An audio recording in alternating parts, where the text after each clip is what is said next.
Good morning, everyone. I think we're going to get the session started. My name is Joan Yanabu, and I'm a Senior Marketing Manager here at Salesforce.com. And I'd like to welcome you all to this session, How Salesforce.com Uses Salesforce CRM. First of all, I'd like to say thank you so much for making this the last session that you're going to attend after this wonderful three-day conference. We really appreciate it. So first of all, our safe harbor statement, which I'm sure you can all recite at this point. But just to state that you should not make any stock trading decisions based on what you hear here today. And if you need further information, just check out our website. The first thing I'm going to do is introduce you to our speaker panel. My name is Joan Yanabu. I've been at Salesforce for just over a year now. And I work in database marketing, focusing on data quality, data augmentation or enrichment, third-party list buys, and segmentation and list extraction. Sven Coulterman is a senior manager in our campaigns team or demand generation team. Sven is really the kind of marketing whiz kid behind our sales cloud. Sven consistently meets his revenue targets and his program ROI. Lisa Lee is a senior manager in our marketing operations department, and she's really an integral part of that team. She works really closely with our product team to ensure that new features and functionality are actually implemented within our internal processes and optimized. And at the end, Ryan Martin is a director in our sales team. And he's really here today to fill out the team and really talk about the close relationship that sales and marketing has to really ensure program success. The agenda for today, we really, when we were putting this session together, we were trying to think how best can we share with you how a cross-functional team, both many departments within marketing as well as sales, work really closely together to make our marketing campaigns successful. Raise a hands out there with regards to if you're being asked to really justify your marketing spend and ensure that each program that you're launching is achieving ROI. And, I see a lot of hands going up, and that's what we're experiencing here at Salesforce as well. I sat in on one of the sessions on Wednesday, and the analyst from Forrester Research basically indicated that about 42% of organizations are seeing their marketing envelope either staying the same or actually decreasing, but they're actually being asked to do more. So in this kind of a climate, it's really important that you can measure your program's success not only within a campaign, but also across the various campaigns that you're going to run in a quarter or a year or whatever. So in putting this session together, we decided to really tee it up as a day in the life to really show you how the people across many departments within Salesforce use various processes as well as our Salesforce CRM product to really focus and reach that goal, which is ultimately justifying our spend and ensuring that our campaigns are successful. So with that, I'm going to pass it over to Sven Coulterman. Thanks, Joan. Good morning. This slide here this is a very general structure of our marketing organization. You can see there are lots of teams across here. We have public relations, we have corporate events, product marketing. We use Salesforce. The teams on this org chart use Salesforce extensively throughout the day. What we thought we'd do today is focus specifically on how we use Salesforce for demand generation programs. And I'm going to talk to you about that today. I'm a marketing manager, and I work very closely with the sales teams to generate pipeline and revenue. I also work very closely with the marketing operations team, Lisa and Joan here, on leveraging the latest and greatest best practices and features of the marketing app. So what we're going to do is walk you through a day in the life of my role. Now this slide represents the general flow that my programs go through. Starting with planning, going clockwise through production, execution, and analysis. This is a very common process flow that most marketing organizations follow in demand generation, and one that I'm sure you're all very familiar with as well. Now we put this up here to help categorize some of the topics and concepts that we're going to be speaking about today. Around the top, as you see in the rectangles, you see our topics. Number one, starting with audience selection, going into campaign setup, and then down, finishing up with dashboards in the end. We'll be speaking about each one of these specifically. And the reason that we put these up here is because we feel that they represent the latest and greatest features of our application that we use for demand gen marketing programs. And they also represent some of the best practices that we feel would make you most productive and would help you the most in your marketing programs and execution. This slide represents this is what most of my marketing programs look like. Some of them are much more complex, some of them are a lot simpler. We execute dozens of these every quarter. And we're putting this up here to give you some more context for the examples that we're going to be speaking about. So on the far right, you see we're doing a general A/B test. We're offering a free trial with a dummies book as an incentive or a Google AdWords feature that translates into a $50 AdWords credit. We test that across multiple channels, display ads with banners, targeted emails, website promotions, and then we direct all that traffic to a couple different landing pages, and we frequently do different layouts to test things. So when we talk about the day in the life, imagine a program like this, a very simple program like this, going through this process wheel that we just had up. That's essentially what I'm pushing things through. And that'll serve as a background for some of the best practices and features that you're going to hear about. So moving into the first step in planning, one of the first things I do is look at my program and think about who I'm targeting this to. Is it going to prospects or customers? What size prospects?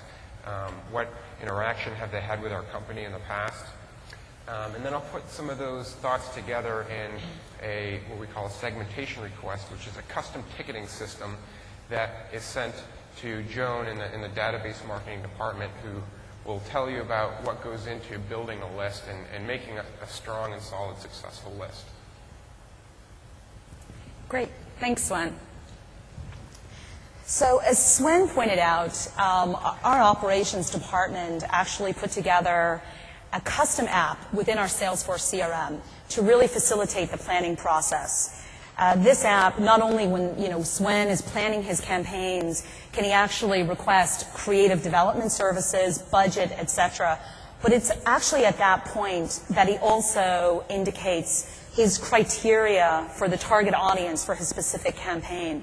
It's a really, really simple UI and a really simple app.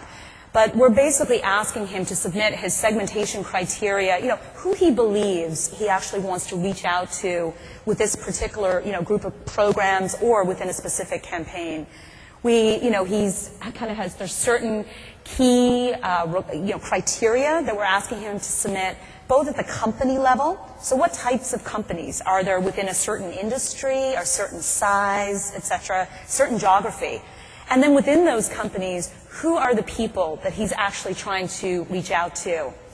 This tool is really, really helpful for us in the database marketing team because really at the beginning, up front, not only can we see what Swen is actually requesting, but we can actually see across all of the marketing managers what has been requested. And that way, if we see conflicts coming up, everybody's going after the same audience or whatever, we can actually deal with that up front during the planning process, which, I don't know whether you've experienced, but often in database marketing, you're the last to know. And, then you're kind of dealing with, certain quantity has already gone to somebody else. But this tool really helps us, and it kind of alleviates that issue right up front. So when I actually receive the criteria and the segmentation request, the first thing I actually do is go in and really look at what sort of companies is he hoping to target with this particular program. And I kind of categorize the data across these three different groups. So I take a look at the firmographics, so SIC code, size, is he looking for companies that have just started, is he looking for more established businesses? Also go in and take a look at what we call the account type. Is he looking for people that already have some sort of a relationship with Salesforce? Have they downloaded a trial? Have they responded to a campaign, etc.? And then the third kind of category is IT infrastructure. Are we aware that this company actually has a current project? Have they an RFI or an RFP out there? And I provide initial counts, and I compare those counts to what the forecast is for that particular campaign. You know, if we're expecting a certain target audience quantity to achieve a certain ROI based on past experience, do I actually have that universe within my database, or do I need to actually go out and source third-party lists? So at that point, you know, we kind of sit down, collaborate, and make that decision. The great thing about the application that I showed you is that, you know, I can upload sample counts, sample data, et cetera, into that ticketing tool. So not only is it a conversation while we're planning that particular campaign, but it's also a history there for you know, future campaigns that I can go back and take a look at. Once we've decided on the company counts and where we're going to source them from, the next thing in the equation is who within that company do we believe that we should be targeting. Often I'll receive requests and it'll be like director of sales or director of marketing. And you know, sometimes there's a conflict. Sometimes there's already a campaign in the pipe as such for that particular audience. Sometimes I'll take a look at engagement history. Within this company, for example, very small businesses, it's the owner who tends to respond. It's the owner that tends to make these decisions. So I may recommend, you know, I really think we need to go out and drop this piece to actually the owner. And I think the main thing to stress is that, I know it came up in a lot of the Q&A yesterday, is that where do we get this data from? And we work really closely with our sales team that the profiling questions that we ask, either on our web forms or when there's a one-to-one interaction with a customer, they're relevant. We're asking them for a reason. We're not asking them for a nice to know.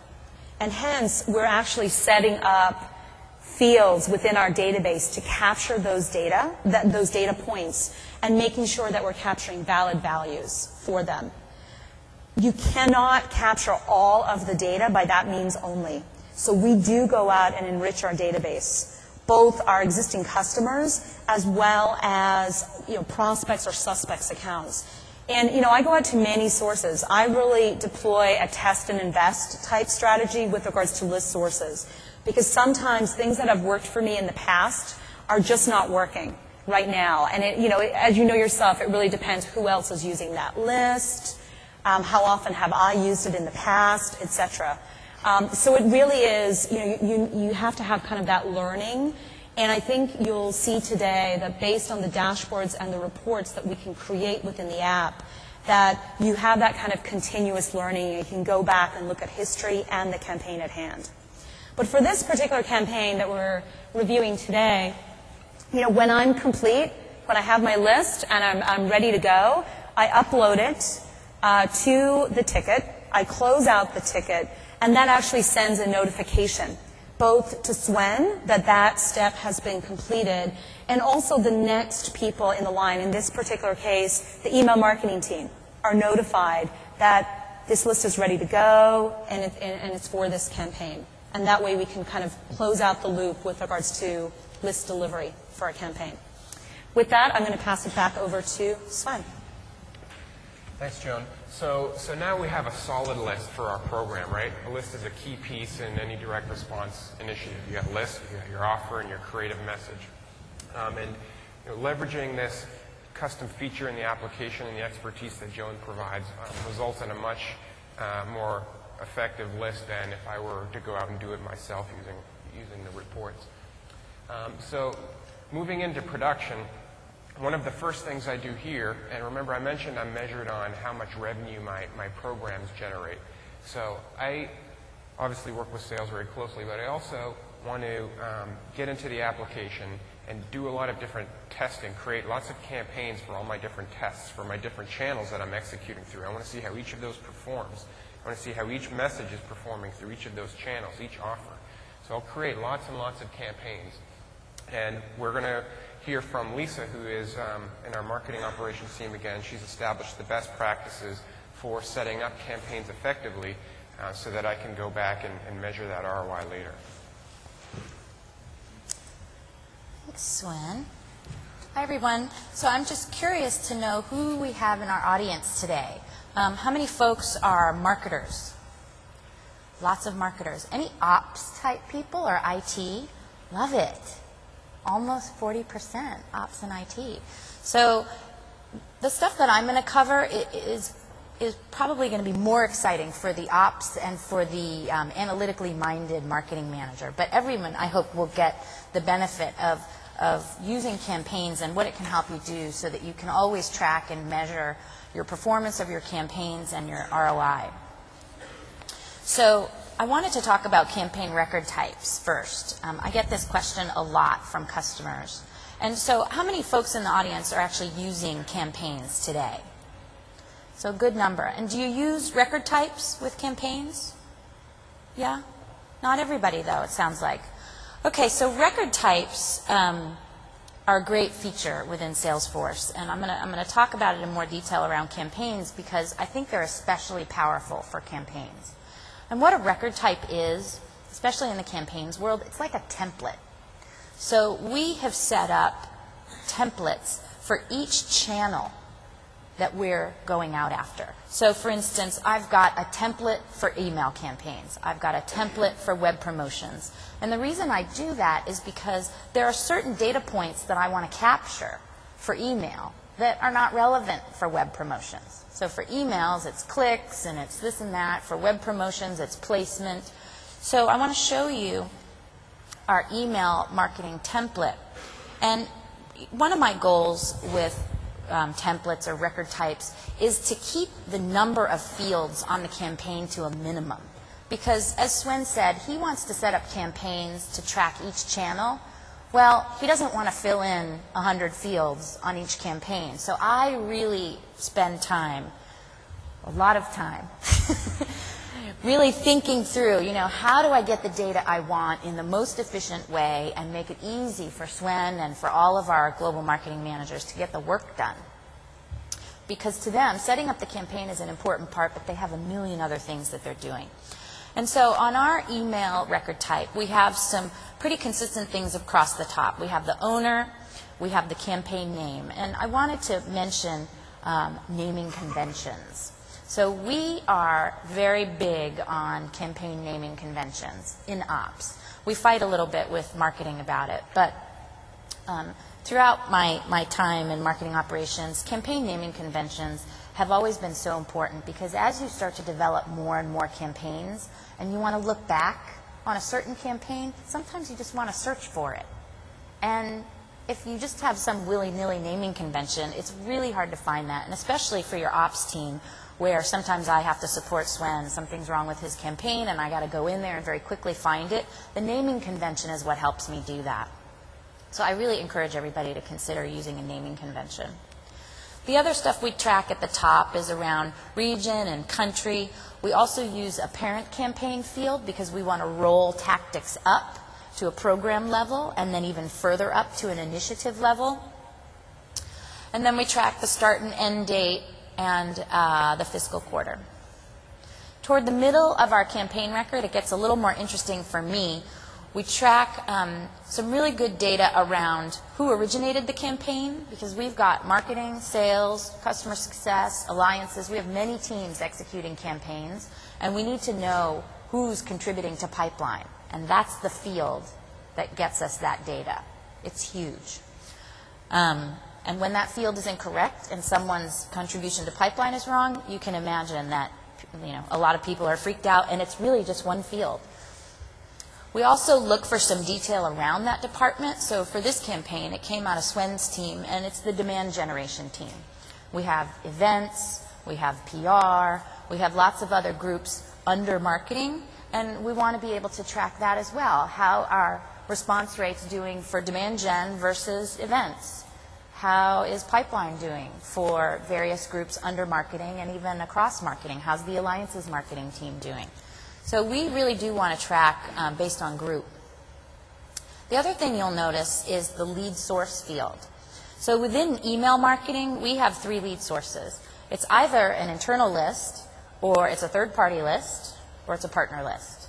And so we want to be able to roll performance up at that level as well. We want to know, are our purchase lists doing better than our house list? Generally, you would think probably not, right? But that's a metric that we're interested in, and so it's important for us to have on the campaign record. And then we include product, campaign objective. In this case, it was a customer acquisition campaign.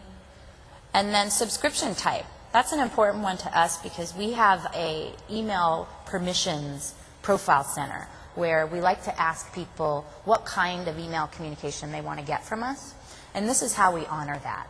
So the marketing manager needs to indicate, this is a product campaign. So if someone has told me, don't send me product, this is how we exclude them from that campaign. And then down below, it's not included in the picture, but we include things like clicks, bounces, opt-outs, things that are very relevant to the email channel. Our web promotions template, very similar at the top. You'll notice a few things. The lead source field is different because the lead source for web promotions is things like our appexchange.com site, a third-party program, a partner website. And then down below, we see more detail around which page is it on, which site, what is the placement on the page. And these metrics are only important to web promotions. And so if I had only one campaign record type, I would have all these fields on it that don't make sense, and the marketing managers would be tired of me pretty quickly. So we really want to streamline for them. The last one I'll show you is our paid search record type. So again, relevant lead source field, and then down below in the SEM details, we include the keyword, what is the focus area, is it active, and these are all metrics that are important for our search marketing team to report on, because search marketing is actually one of our bigger budget items. And we track to the keyword. So each keyword has a unique campaign in our system, and we can track pipeline and closed business all the way back to the keyword that brought it in. And you know, that's a pretty compelling ROI story for that team. So all of this setting up the campaign record, really for me, it's to help speed data entry for the marketing managers. And you know, I make certain fields required, I put validation, so if someone puts something crazy in the field, it will stop them. But the reason I do all that is because I need the reporting, right? So at the end of the quarter, when we need to report back, how did we do? If I got a lot of garbage in on the campaign, my reports are not going to yield what our executives expect. And our top executives, George Hu, who spoke in the keynote, he is an analytics junkie, and he knows the data. So we all put a lot of effort up front to try to get good data in so that we get good data out. Suen? Great. So now you see how we use campaign record type to set up all of our different campaigns by channel. And that allows me to understand which channels are performing best and which are not performing as well, and ultimately tie the investment back. And at the end of the program, and we'll get to this later with dashboards, you'll see how all these different campaigns and record types tie into a dashboard to give me a nice view of which channels are performing best on any metric you like. The next most important thing to me is how each offer is performing. I do different offer tests. In some cases, there's a premium associated with an offer in that they cost something, and I want to see how much of it is going out the door and whether it's a successful offer or not. So we have this new feature called Offer Management that Lisa has built for us. That's been wonderful for my campaigns and given me a great amount of visibility. And Lisa's going to take you through that right now. Okay, so channels are super important to us at Salesforce, especially Joan, because Joan is purchasing lists. And so we'll set up a separate campaign if it's for a new list, because we want to know how that list pulled over another list. So we do put a lot of emphasis on channels. Offers, though, are just as important to us because we invest a lot of time and budget in developing great offers. And I have to say, our offers at Salesforce over time have grown much more sophisticated. I think when, in the year before I joined Salesforce, we only really had a few offers. And today, as Sven showed earlier with this campaign, I mean, this is a standard campaign for us. We've got 2 offers, multiple channels, multiple landing pages. I mean, the teams are really wanting to do a lot of testing so that they can, tune, and once they see which channel and offer is doing better, they send more that way and then improve their overall performance. So historically at Salesforce, we were tracking offers along with the campaign. And I'm curious to know if this is how some of you folks are doing it in the audience. And this has been a challenge for me. But essentially, for Sven's campaign that we just looked at, where we have multiple channels, multiple offers, we would set up one campaign record for each combination. And that's how we got the metrics we needed. So it was the email with the Google AdWords, the email with the book, the web promo with the Google AdWords, web promo. So, you're essentially duplicating everything because you're putting 2 metrics into one unit. And it worked okay for us when our offers were more simple. We did include an offer type field, so we could roll up, here's how all the white papers did, here's how all the demos did. So that gave us some pretty decent reporting. But over time, our offers have gotten a lot more sophisticated, and the marketing teams want more data about the offers. And so as of summer 09 release, which came out in January, we have some new functionality. I'm not going to talk in super detail about it right this minute, but it is brand new. And so if you have access to campaigns, you have this new functionality. And I'm going to show you how we have chosen to deploy it. So we're really recommending as a best practice that you think about creating an offer object. Track the offer separately. So you've got your campaigns object to track your channels, and you've got your offer object to track your offers. It's like, duh. And so this brings us so many benefits. First, it's a centralized repository for offers.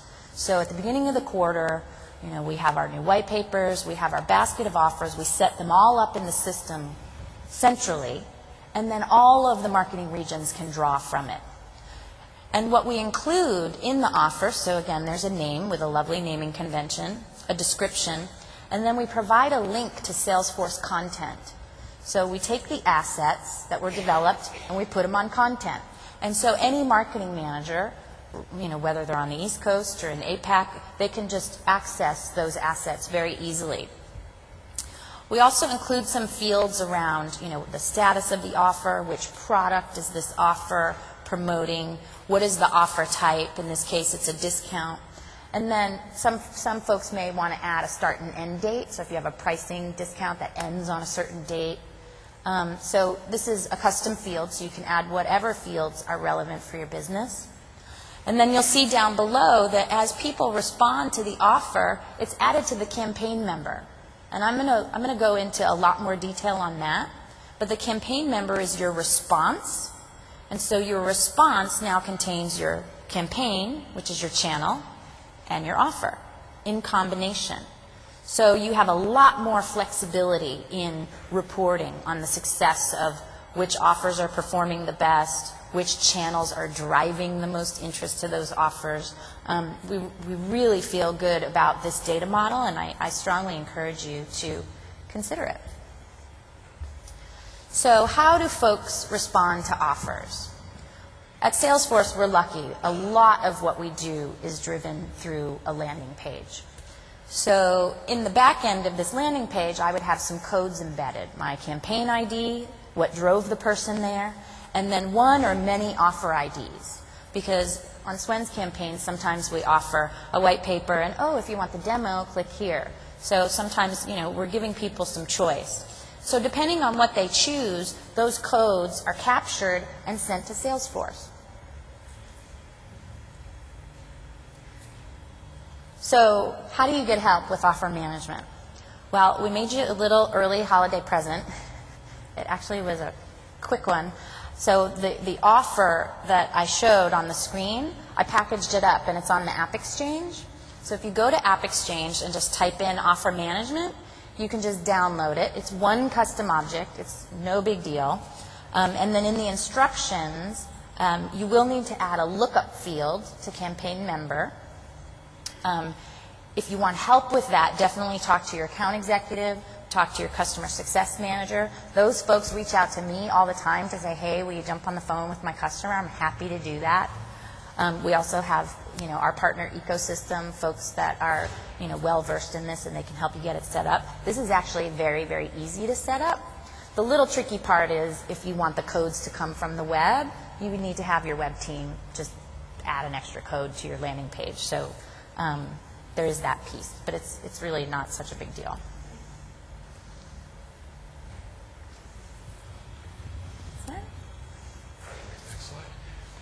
So now we're getting into the highlight of the show here for both the marketers and for the marketing ops people. Now, so moving into execution, imagine at this point that your program has executed. All of the online, the banner programs are live, your emails have dropped. If you have a direct mail, that's out. The SEM is running. And people are clicking on your stuff. And that's great, right? Because you've got lots of people coming into your Salesforce, filling out your forms. We have leads coming in. Some of them are switching to contacts. We have duplicate leads. And there's lots of stuff happening that you need to make sense of as someone who's responsible for this program and who's responsible for creating revenue for this program. You need to understand what's happening as these leads, as these responses, I should say, are moving through the sales process in your sales organization. And it's been great for me to work with some of the tools that Lisa has put together. And you're going to hear now about response management. You're going to hear about what happens after somebody fills out a form.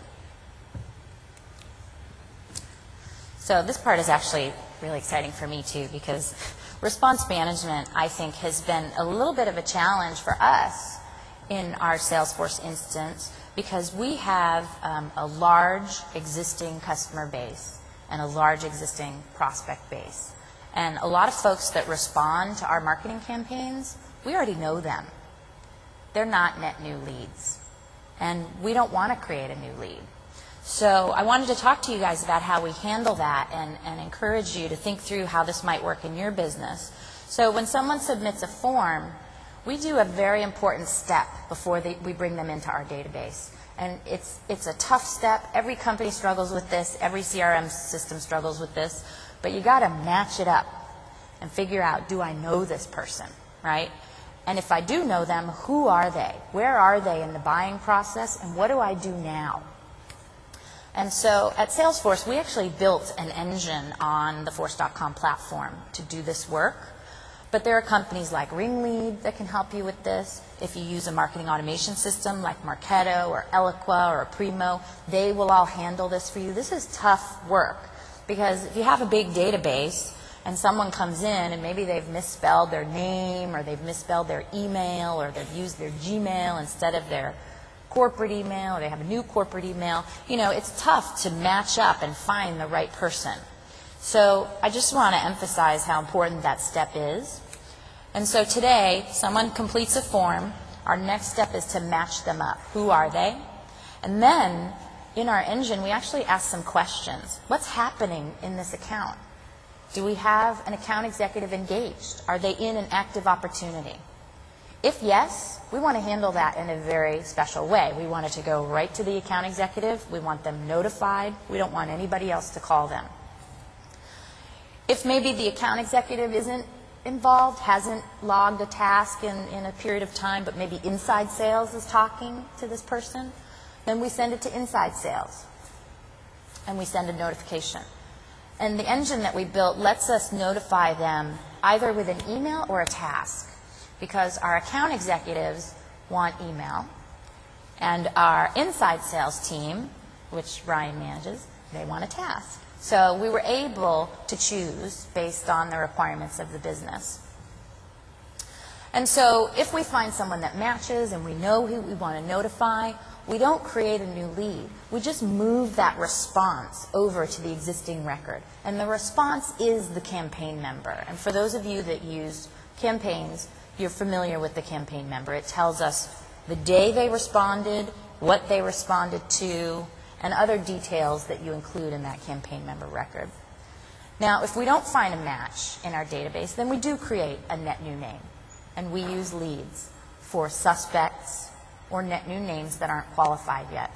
And we send that to a team that's going to receive that, qualify it, do some research.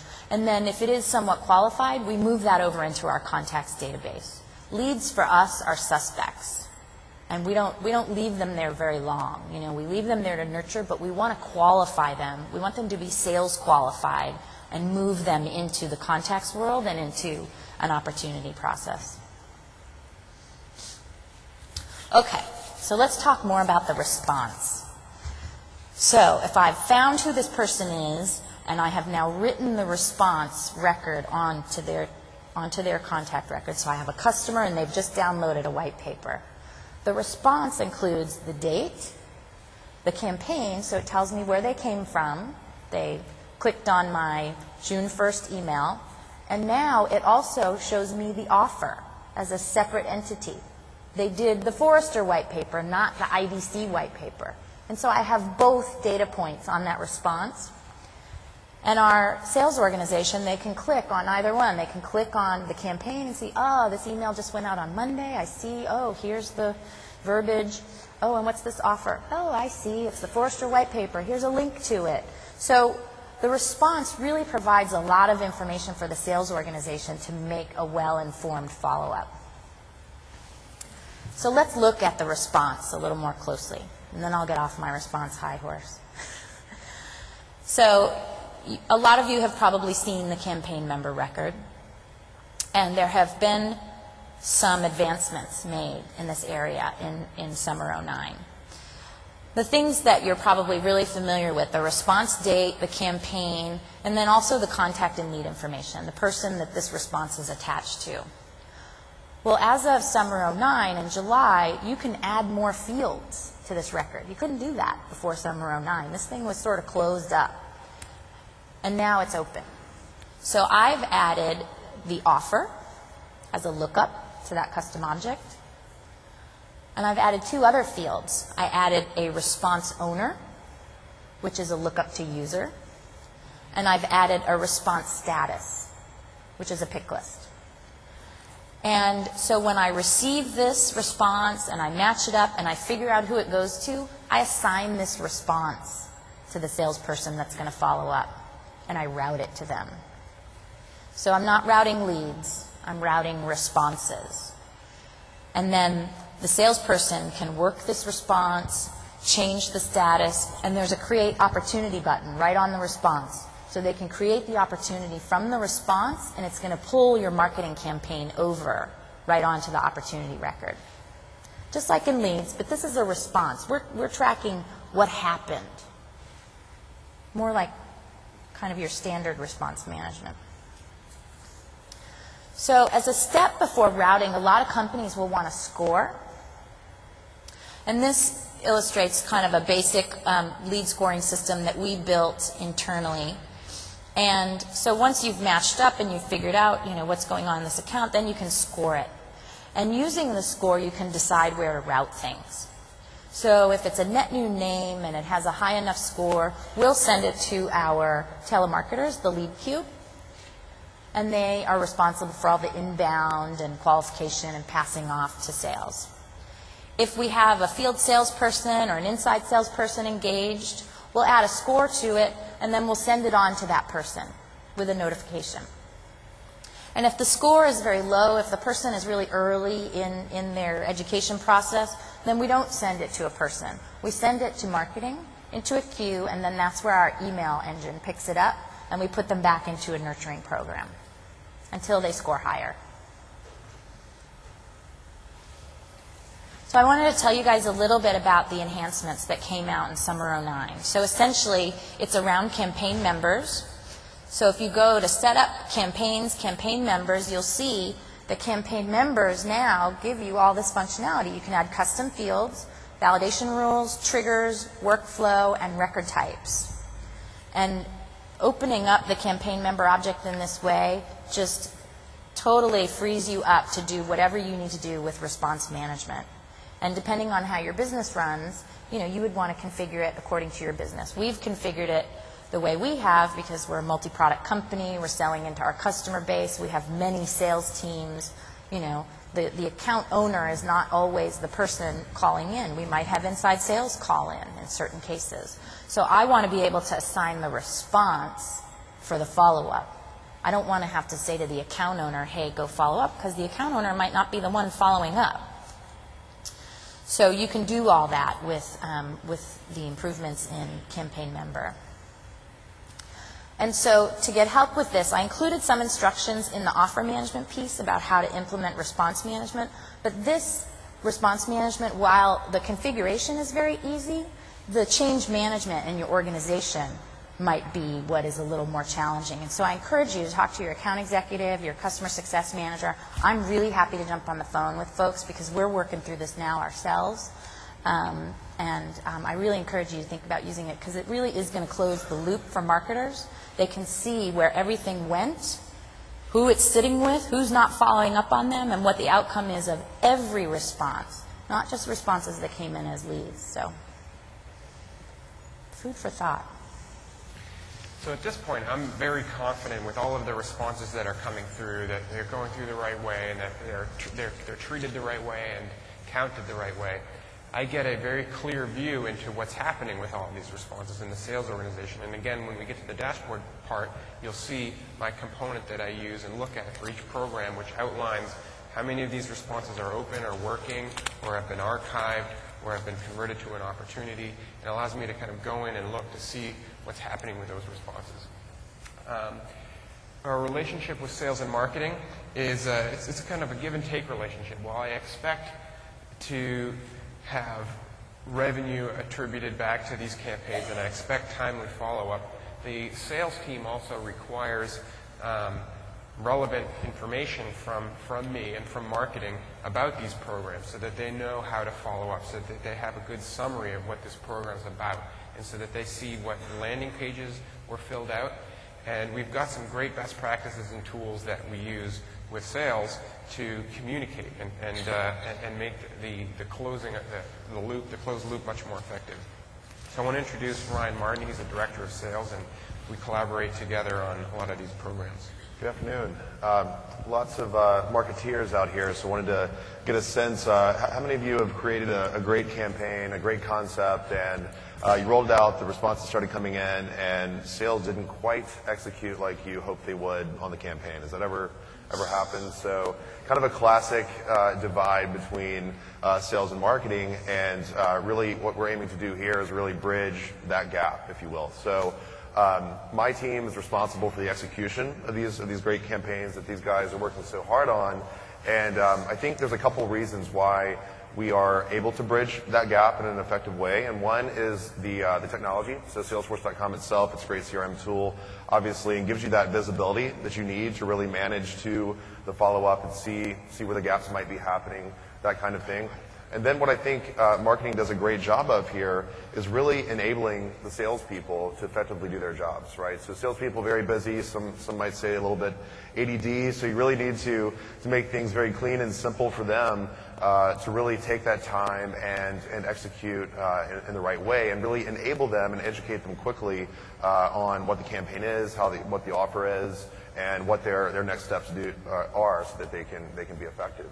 So what we have here is an example of a task that Lisa mentioned. So once the response is comes back to Salesforce, a task is automatically sent to the right rep. Okay, so I've got great reps. They're constantly monitoring their task queue, and they know that if they've got a task in their name, that they need to do that follow-up. And back to the visibility piece, my managers are great about running the reports and showing on the dashboards tasks that are still open by rep so that we can manage to that and make sure they're doing that follow-up.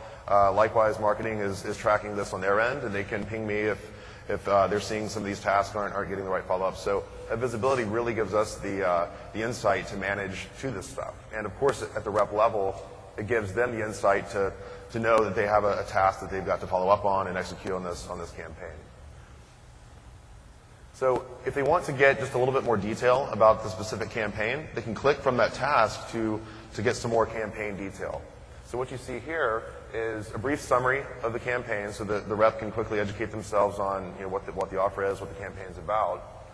And then even next steps. So marketing does a great job of kind of teeing up what the next steps are, what kind of the goal of the conversation should be when that rep follows up, and even some qualification questions that are going to be specific to that campaign and that offer. Again, this takes just 20 seconds or so for my rep to really quickly educate themselves about what they're trying to do here so that they can execute in a real effective manner. So if also what we do, we use content heavily at Salesforce. You heard about this over the past 3 days. It's a fantastic product. So if there's further information that they need to find out about a particular offer, let's say, for example, the latest pricing information related to the edition involved in this campaign, for example, we can quickly just put a link in the campaign detail. The rep can click on that. They'll be taken to content. And then right then and there, they've got the one centralized document regarding that edition, has all the relevant pricing information, really just a great central source, again, to where they can quickly access that. There's no emails going around between sales and marketing trying to make sure this is the right pricing information, or that kind of process that can get pretty clunky. And why I like this as a sales director is my team, one, they're enabled, and two, they can really act efficiently and quickly on this. So selling time is very critical, and we're not spending a lot of cycles, going back and forth and trying to find information and all that. They can, this is about a minute. They can educate themselves on all of this and be ready to make the call and execute effectively. So the next slide here is really about the closing the loop out. So this is kind of the sales feedback to marketing. They made the call to the prospect and brought it to some sort of a resolution. You see in the drop down here that Lisa mentioned, it could range from maybe they're continuing to work that lead, or they're going to archive it because there's no interest.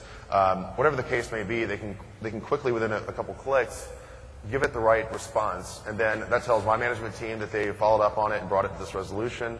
Again, marketing has that visibility as well. So the loop is then closed, and we've kind of done our job and executed in the right way. So those are a couple things just to show you a few examples of how my team executes, and really reasons why I think here at Salesforce we've been able to effectively bridge that gap between sales and marketing.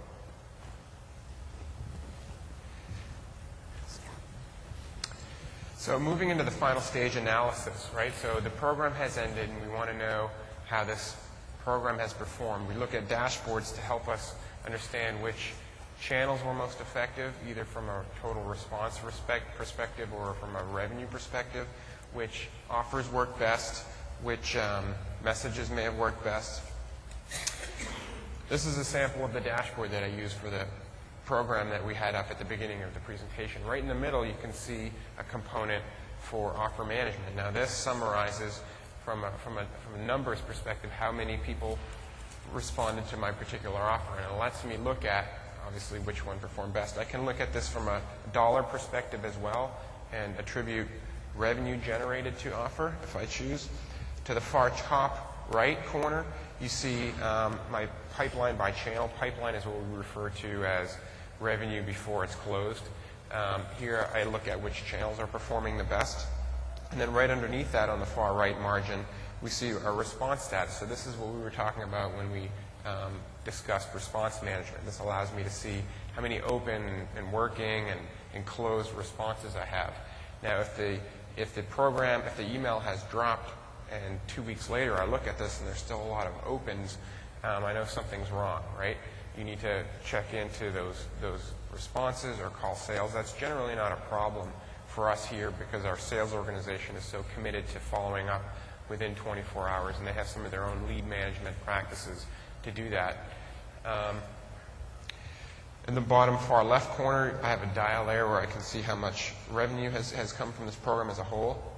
Now, I'll do one of these for every single program, and then I also have a similar view to roll all of my programs up so I can see at a macro level how I'm performing against my quarterly plan. So in summary, I want to just go through the key takeaways very quickly. We talked about audience selection and the importance of a very well-targeted list. We mentioned that we have a sort of a custom ticketing system that we use to identify the counts and the numbers in our database. In production, in campaign setup, we use campaign record types very extensively to look at all the different channels and be able to roll those up separately. Offer management is a new feature that came out in summer of '09, which I'm using to track offers across all of my different channels, and as well as different programs as well. We may use the same offer in a bunch of different places, and we want to see how that's been performing. In execution, response management, again, we'll have microphones here in our Q&A that's coming up. You may have a lot of questions about how we're considering a response and how we're treating that response, and Lisa will answer a lot of those questions. But in general, it gives me the visibility into sales that I need to make sure that sales are moving through the sales process effectively and are being closed and are not getting hung up. In sales and marketing alignment, so you saw some great examples of how Brian and I and his team communicate on next steps for my programs and additional information that his team may need, like pricing or approval information that we use content for. And the dashboard example you saw. So at this point, I'd like to thank you all for coming and thank you for listening. We hope these best practices and some of these new features were insightful, and we hope they'll help you with your programs as well. And we look forward to seeing you next year. We have a couple microphones in the aisle that you're welcome to ask questions. We definitely have about 10 minutes or so to answer anything you may need. Yes, excellent presentation, everybody. Thank you. I think you've convinced me to finally add campaign management tab in my Salesforce.com. Lisa, I'd like to direct this question to you, and that is the essence of how you do campaign naming in these systems. I'm looking at the numbers and the letters, and I know you figured out a system. I have a number of campaigns that I have through my email marketing, but they're so randomized. So help coach me on that one, would you please? Do you mean on campaign naming convention? The campaign naming convention, that's correct. So our naming convention, and believe me, it's controversial, and it's been controversial in the last two companies I've worked in, but our naming convention today is channel, space, hyphen, space, and then a name of the program or campaign, space, hyphen, space. Then if you're doing if you've purchased a list, we generally include that. So if Joan has purchased something from, Biz Journals or something else, she wants to track how that list performed versus a house list. So we include that. And then the quarter. Now, if it's an events campaign, we'll actually include the date of the event rather than the quarter, because we do a lot of dates in the same cities. And so if someone types in, CRM Essentials star Houston star, they're going to get, 5 or 6 in a half-year period. So it helps them to have the actual date of the event. And really, it's for the searching, and people complain. They say, oh, it's too cumbersome. And actually, we're looking into a way to maybe construct that naming convention using like validation rules or some kind of code, because nobody, they're all saying, oh, it's redundant with the fields, and so I'm going to try to figure that one out. But in searching, I just haven't found a better way to do it. How do you tie that back to the parent campaign? If I'm doing a specific campaign, I want to tie it back. So we use the campaign hierarchies feature, which came out, I think, about a year ago. And so if you just go to Salesforce.com and search on campaign hierarchies, you'll find the release notes, and you'll probably find some blog posts about it. But essentially, it lets you create up to 5 levels. And so today, we're using 2 levels. We're about to go up 1 more. So we've got a tactic, a program, and we're going to go up to like either a campaign or initiative. I've seen other companies do it, geo, region, product, so you would need to decide how best for your business to set up the hierarchy. But we absolutely, want to roll up, because we do multi-touch, multi-channel, and we want to roll the whole initiative up so we can see, how the whole initiative did. So this is for Lisa. I noticed on your paid search campaign, you have it set to ongoing instead of quarterly. And so let me kind of roll a scenario by you. I want to track return on investment, so I want to get the cost in there for the paid search campaign. Yep. But I want to do it so that I can tell what quarter one was versus quarter two. Yep. And here's the little catch. I really don't want to create custom campaigns because then I have to go back and change my landing pages and all the codes that associate those. Yep. How have you guys dealt with that? It's a real pain. That's definitely a tough one. So we want to do ROI as well, and we want to do it quarterly. And so when we started rolling this out internally, we went to the search marketing team and we said, you have to set these up every quarter. And they said, no way. Because in EMEA, we run 9,000 search terms because of the multiple languages. So, and they use data loader to load the campaigns in. So it's doable, but they just didn't want to do that. And then you're right, you got to change all your landing pages. So for ROI, we're actually doing the ROI work in our data warehouse. So we are able to parse out, the responses by quarter. So we have the campaign that is ongoing over many quarters, but we can pull out the response rates and the pipeline and the closed business by those dates. So that's how we get, the date-bound stuff while leaving kind of an ongoing campaign, and then you can leave your landing pages the way they are. Great, thanks. Question for Ryan, I think. The campaign responses piece that you said you send to your inside sales guys, what's the difference between an inside response from a campaign, I guess it's in the campaign tab, and a lead? Right. So the responses, these are typically going to be from existing contacts that we've already reached out to before. And so that's kind of the main difference. And so they're just automatically routed to the right rep, and we've got the visibility into that, and they can do the follow-up. So a lead is going to be handled. It's going to be typically what we call a lead is going to be a net new person that we haven't spoken to before. So you would never see a lead in that screen that you guys showed. That would just only be existing contacts. I'm sorry? So in that screen that you guys showed, you would never see leads. It would only be existing contacts. Right. Yep. Well, so, we use the lead object for suspects, and it will also have a response attached to it. And then if it's a contact, if it's someone we know about, the response will be attached to that contact record. So what we're moving to, we still think of the lead record and it still has a status, but we're moving more down to the response where, someday, I don't know when, we haven't cleared this with sales yet, sorry, but rather than having a lead view, they're going to have a response view. And so whoever needs to follow up on that response is going to do that. Maybe it's attached to a lead, maybe it's attached to a contact. Of course we care who that person is, but we're following up on what they did, and who they are is kind of the next piece of the puzzle. So for somebody who comes in who, say, is already a contact, but they want to buy something new. Yep. Do you guys create a second lead? Nope. Or you would follow them through this response piece? Yep. We create the response, and we think of the response as a qualified response.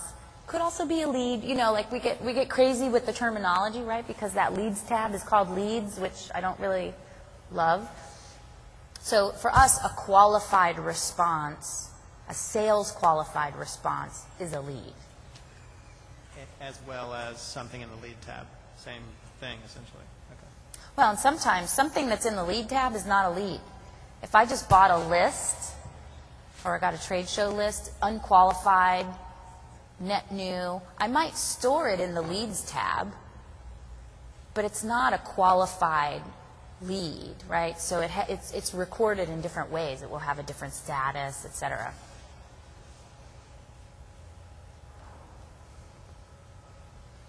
Hi, I'd like to ask, so after sales, or say a sales rep closes out a response record, they've made the call, they've statused it, what are they doing next with it? Or what's who's making the evaluation? Is this behind the scenes through automation as to what happens next through maybe an update in lead scoring? Or is this, I'm imagining maybe the rep's responsibility is solely to determine if a opportunity is opened, and then it opts out of the scoring evaluation set up by marketing, but I don't know. So we're actually not scoring today. We just turned off our scoring engine, so we will be working on a new scoring project. But when we were scoring on the response. And what we want to do in the future is score the response that comes in and include in the score information about the account. So how many other people have responded lately, what's happening in that account, you know, like around a propensity to buy model. And so that response would be scored. But today we're not rescoring after a sales touch. But what we do have are multi-touch campaigns. So, you know, if someone in a certain segment, they've responded to a webinar, they've done this, at some point we decide, okay, this person is ready for a phone call, and we send it to sales. Now, if sales decides, oh, no, this is future interest, they go back into a nurturing cycle, because we hope that we can continue to send them offers that will entice them to then be ready to move into a selling process with us. So in this example, sales calls them. They set up an opportunity if they think there's an opportunity there, and then just by them not setting up an opportunity, they go back into your typical cycle for nurturing. Well, Yep. Sales do actually set another status. So there's many different statuses that can be the outcome of that actual interaction. There can be, you know, we're going to open an opportunity. It could be this person is, they respond, although they received this campaign, they're actually looking to work here. I mean, for example. So there's many different statuses or outcomes of that call. So they will actually kind of close out that interaction with a status. One may be open opportunity, but there's other kind of valid ones. And really depending on how Swen, so as Lisa indicated, often when it's a multi-part campaign, we already know in advance that if one touch results in an open opportunity, then they're about to go down this path here. For all the others, depending on the status, when we talk about those kind of next steps, Swen, may have like various campaigns to say, lift the ones up that had future interest or still in RFI stage or whatever, and let's give them the next touch from a marketing perspective. So just like a response from a campaign can go many different ways, based on the final status of a response, it can then be picked up and brought many different ways as well. Thank you. Cool. I just had a quick question about campaign planning and how you guys, or if you integrate, say, like lead forecasts for campaigns into Salesforce, into either the campaigns that you create, or if you have a custom object where you do some forecasting for marketing activities, mainly around like lead generation forecasts or something like that. So lead gen forecasts, as I mentioned, we have lots of programs that we run, and we identify the ones that work, and we rerun those every quarter, and generally use the results from those programs and move them forward for the next quarter. And then for new ones, we do our best estimate for estimating leads. We also have our website that's driving a lot of traffic, so we're able to get pretty scientific about where those leads are coming from, what announcements we might have in the news coming that may spike some leads. We'll put all that together to understand what our lead numbers are going to look like. We also work backwards from our revenue targets to understand what numbers we need to hit, and then close that gap and understand what new programs we need to do, where we may need to spend additional funds on third party to drive new leads into the site. We'll work with Joan to acquire new lists if we need to go to Dun & Bradstreet and just do more prospecting for a particular product or audience. But we actually don't have a planning module in Salesforce, and that's something that the marketing ops team is working on. So today, I mean, we get our number from field ops. So field ops comes down and says, here's the revenue number, here's the marketing contribution, and then the CMO works with all the teams, to slice and dice up those commitments, like, so Sven actually has to deliver the biggest chunk. And so then, that's where he works backwards to figure out, how is he going to meet that? But we actually don't store that planning in Salesforce. I think it mostly happens in Excel today. But we are looking at, building, either building or buying a planning module so that we can get it all in and connect it all up to campaigns and then have, here was the plan and the forecast and here's what we delivered and how'd we do. I will just add to that, and Ryan can maybe speak to it a little bit, but because we're all working basically within the same app, we have a lot of visibility, obviously, into what's happening over within the sales organization. So as Lisa kind of indicated, I mean, often we predict and share with for example, inside sales and sales, what we think marketing can contribute from kind of a lead forecast for the next quarter. And we do run reports to track how are we doing against that. And, on occasion, we kind of have a situation due to capacity or, what's coming in from the web is going to come in. And there's certain pieces of the pie that we can control. For example, leads that we load as a result of a trade show, or when we're actually going to drop the next campaign. So our email team, who are not represented here today, but often they will make a call based on that kind of lead capacity model and say, you know what, we need to delay this. We just can't drop this on Monday because, or whatever, because they're already they've already got all of these to deal with. So we need to hold off a little bit. So there is a lot of, I would say, contingency planning going on, and I think just having that visibility into everything. Because I must admit, it's one of the first companies that I've been at that I can personally go into the app and pretty much see everything. Often that's kind of closed off, and so we do a lot of adjustments as we proceed through the quarter based on that. Great. Hi. Trying to get our arms around campaigns, which have gone kind of unruly in our organization, and we sort of just were successful with naming conventions, so that's helped a lot. But the other challenge we're having is duration of campaigns and active versus inactive status. Like we tend to have a lot of evergreen campaigns that we keep open permanently, but that means it's easy for the campaigns that should expire at some point to not get closed. And do you guys have any best practices? Yeah, we definitely struggle with that. I would say the dates of campaigns is one area that we've been really lax, and we need to really tighten it up soon. And we do have a lot of ongoing campaigns. I mean, frankly, we have a shared services team. They're sitting right there. And, we do periodic cleanups. Because as you know, if the campaign is marked active, it shows up in all of those pick lists. And so we don't want that list to be miles and miles long. So we definitely do maybe a quarterly cleanse where we go in and we say, okay, what are all the active campaigns? What really is still active? And we remove that active flag. I haven't looked, but can you use like a workflow trigger to mark a campaign? Sure. Inactive? Yep. Yeah, so if you wanted to, based on the date. Yeah, if it's a certain date, then turn it off. Yeah. Hi, I'm in IT, so I'm going to ask some schema questions. Yay. You showed us that you have built something that does deduping and routing for responses. Does that data come into a custom object first? So I can actually show you my deck on it if you want. We can just move off to the side.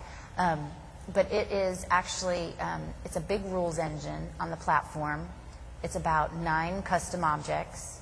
And so it's crazy. It's like this genius man built it, who I actually have to go test some new features right after this.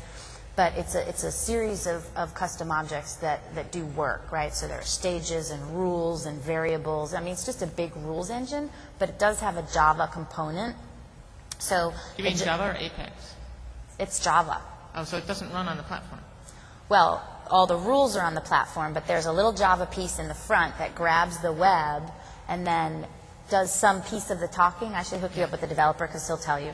But it talks to the custom objects to decide, okay, what happens now? And then it moves through all these stages and rules, and then off it goes. Okay.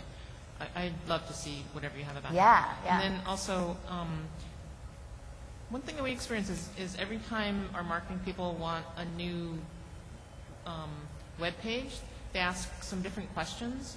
And right now we're recording those into leads, and eventually you get 1 million custom fields. It's really dirty. Yeah. What do you do about that? Yeah, it's hard. I mean, we have really standardized our landing pages, and it is a battle with marketing. We have fields that are required to bring into our database for a number of reasons, and lately the challenge that we're having with marketing is they want to shrink the form down to email only. And so, okay, that's what we have to deal with. I mean, you got to get standardized to some degree. You might want to look at, there are definitely tools for doing, those incremental questions. When someone comes back, you ask them a few more questions. They come back, ask a few more questions. But it does come down to a data modeling exercise because, I don't know about your marketers, but our folks, sorry, Swen, but, 1 week, like these 3 data points are the most important thing and we're going to run our business this way for the rest of our life, and then the next week they're totally different. So, that's one way that Salesforce is great because you can change the data model. But, I really struggle with that too because I'm trying to, build a scalable data model. And, what I do sometimes, Swen knows this, when they want to capture a bunch of data that I don't think is going to stay around very long, I put it into an activity. Or I make another custom object. We actually have a custom object for survey information. And so I use a record type. So Swen just did this big promotion using this really cool product where it's like a conversation that happens on the website. And it's definitely interesting information for us to capture. And maybe someday we would want it on some account level. But for now, we don't know. So we've got it in our survey object. I created a record type for this particular conversation, and then that way I can capture all that data, report on it, but it's not on my lead record. It's related to my lead record. So you might want to think about that. I think for some programs, for like webinars, for example, I do a lot of webinars. We'll have information like whether they attended or not. We'll put that on the campaign member status, and add that as a new field, which you're able to do yourself when you set up a campaign. We also have a blank field that is called description, and sometimes I know Lisa doesn't like it all the time when I put stuff in there, but sometimes I'll put in the questions that people asked in a webinar, and I'll use that field, that free form field, for some other things. And one more question. Where do you keep you said you have communication preferences about what permission you have to send them. Where do you keep that? So we built a custom application, and actually it is on the App Exchange, and I can hook you up with the developer that built it. But essentially it's one custom object that has a whole bunch of fields, and it's the unique identifier is the email address, so it pulls together, because we have a lot of duplicate contact and leads, and so we wanted to pull together everybody under one umbrella so we can just opt them out once and it flows. There is a lot of code between the web page, because we send someone an email, and at the bottom there's a footer that says, hey, manage your preferences. So you click that, you get to a web page, you change your preferences, so then that has to feed this custom object. But we do have that deployed at a couple of other customers. I think SunGuard deployed it. So this developer is definitely willing to talk to people about getting it deployed. And it's on App Exchange. It's called Profile Center. Thank Hello. My first question is for Joan. Do you have, you talked about purchasing and using external lists, but not using them for too long, et cetera. How do you bring those lists in, and do you dedupe them against your current database, or do you bring them in as actually separate lists? I couldn't tell from the conversations. That's a really good question. We actually worked very closely with our field operations group, which actually supports the sales organization. And we made a decision last year that the Dun & Bradstreet kind of model with regards to defining are you or are you not kind of like a valid company would actually be our foundation. And so obviously in doing that, we have been able to standardize what we consider to be a company.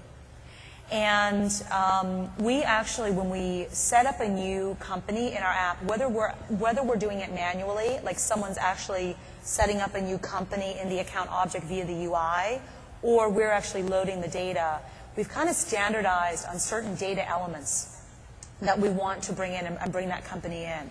So when I'm actually purchasing a third-party list, I actually either work directly with the brokers and say to them, you know, you cannot give me this information unless it has, you know, these 7 pieces of data.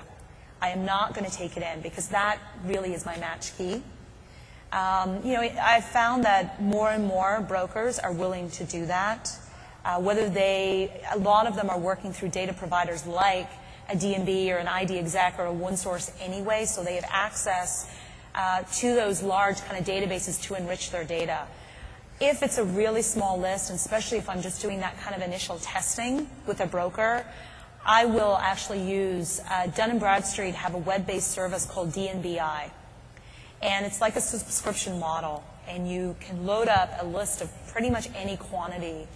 And you just need certain data elements, which are typically available from any list broker, company name and address, and you load it up, and it will actually append the data back for you. And you only pay for your matches, and it's 2 to 4 hours kind of turnaround. So that's what I use to try and really, really deal with that whole deduping. Do I really have this person already? And it really starts at the company. I think if you can identify the company, which company do they belong to, then it's easier to do the contact, because as Lisa indicated, then it's email, first name, last name. You know, it's an easier match once you have the company part done. So sort of, I guess, curiosity, because as I talk to different people, they've all done it a little differently, but if you have a hierarchy of a company, so, one with multiple sites, et cetera, for our business, we want all the sites there.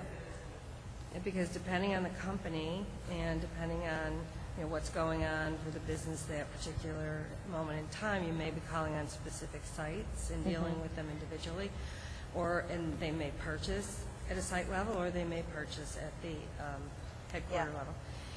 But often the decision maker is the same at each site and also for the headquarters. Yeah. The only way we figured out to do it is to put the contact on every record. I'm curious as to what Salesforce does in that situation. We do have a hierarchy. So we load all of the site level DUNS, if you're talking the same language, kind of into the account object. And we assign the contact to where they are physically located. So if it's 1 Main Street, they go in there. We have a custom object called account family.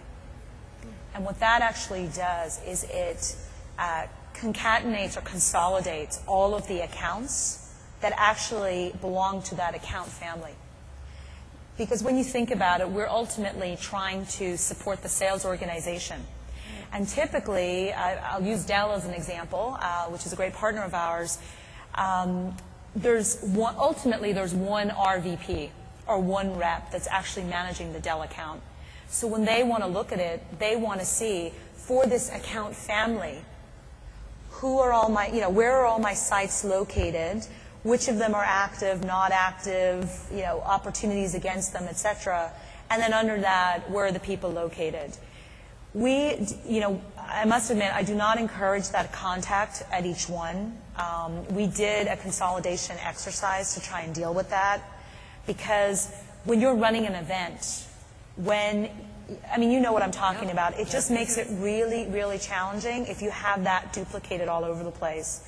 But using the account family, we can literally see, it's a very simple tab, and I can see where are all the Dell locations. So is that sort of a build-out, basically, of what account hierarchy looks like? It was the beginning of a great idea, but didn't get built out, frankly. And so it sounds like account family is essentially you've built it out. Right, yeah. It's like a custom object for dealing with it. That's exactly it. Okay, thank you. So guys, we have to wrap up, but we're very happy to go out in the hallway and talk to you folks. Thank you so much for coming and for all your questions. Great, thank you.